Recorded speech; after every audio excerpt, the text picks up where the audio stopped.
become an actor and do those things on stage. He was a wonderful friend and a wonderful teacher, and I personally miss him. He was nice. I just want to tell one more story.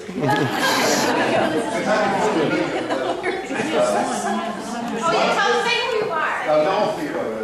No, we got a cooking business together. I used to write music for his shows and other things.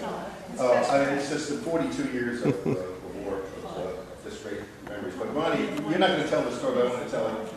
Hal has a train station, of course, and what do you expect, right? Trains, right? So Amtrak was thinking about running a line from Albany through Bennington through Manchester, to Manchester, and go past his house. 2 trains a day, right? So Hal was saying, was it? Bring skiers up, you know? And Hal said to me, let's write some songs, some protest songs and so forth. And we were at a coding job, and Ronnie had the best words of advice for him. He said, Hal, if you want to get saved. I said, what do you expect? What a train station. No, you said it this way. You said, listen, Hal, if you bought an airport, you get airplanes. If you bought a lighthouse, you get boats. If you bought a train station, what do you expect? You get trains. And then, of course, every time a train went out, of course, you start counting the cars, like, you know, bigger and bigger. The funny part of that was also, they decided to do a run from Manchester to Arlington. Arlington, the train would stop in front of his house. They'd take the locomotive, turn it around, get it back in front of the trains again, and then they would leave. So everybody get off the trains, knock on house doors, use the bathroom. So you finally put signs up. No restrooms. Ronnie, when that first happened, they actually came into the house because we never locked the door. Right? So that was fun coming out of the shower and people coming in.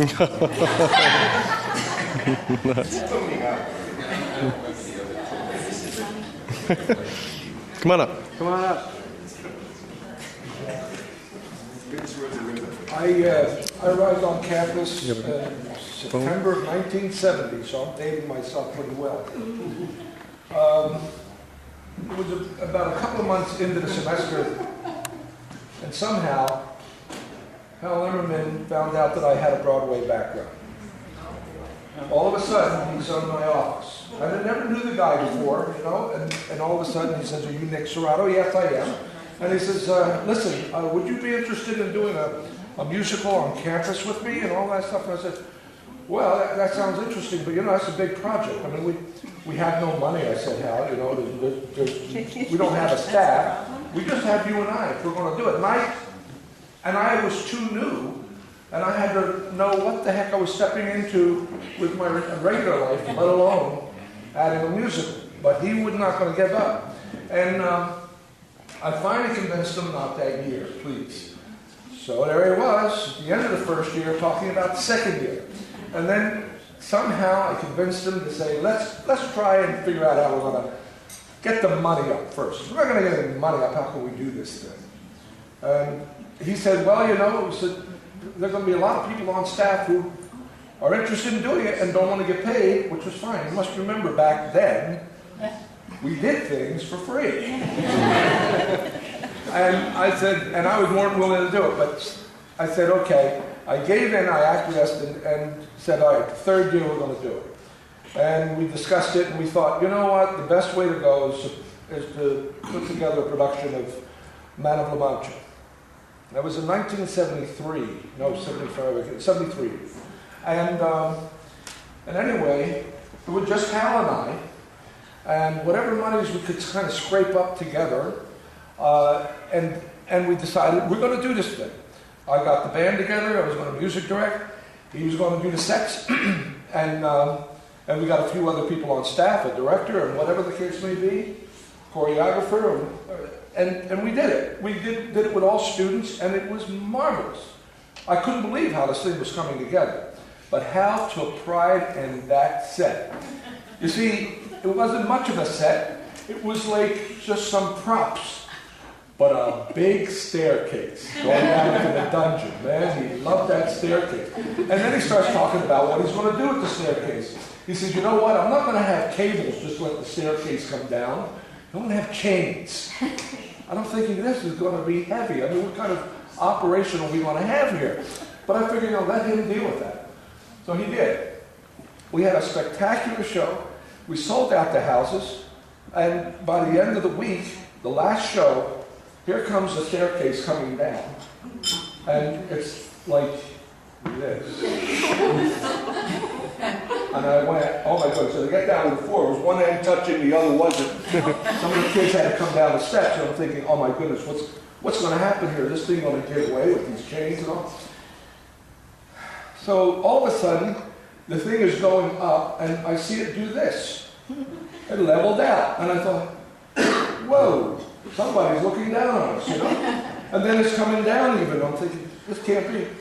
Hal was in the back operating by hand on the side.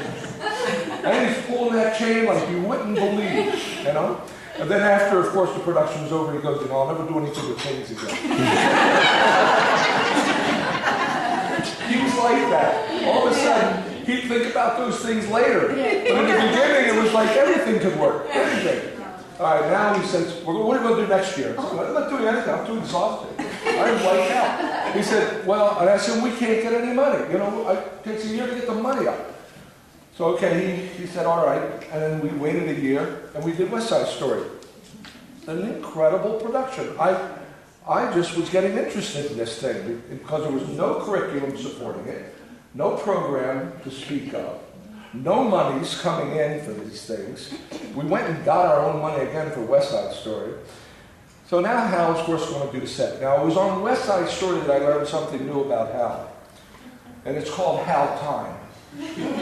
You see, Hal, like you were saying, puts everything in his head. You've got 5,000 things going on. And he goes away. He goes away.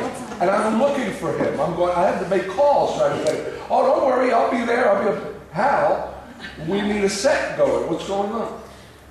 All of a sudden, there's a piece here and a piece there of set and a whatever. See, he goes, and I never knew when he did it. It was at night. I don't know when he did it. He's like, all of a sudden, he's done this, he's done that.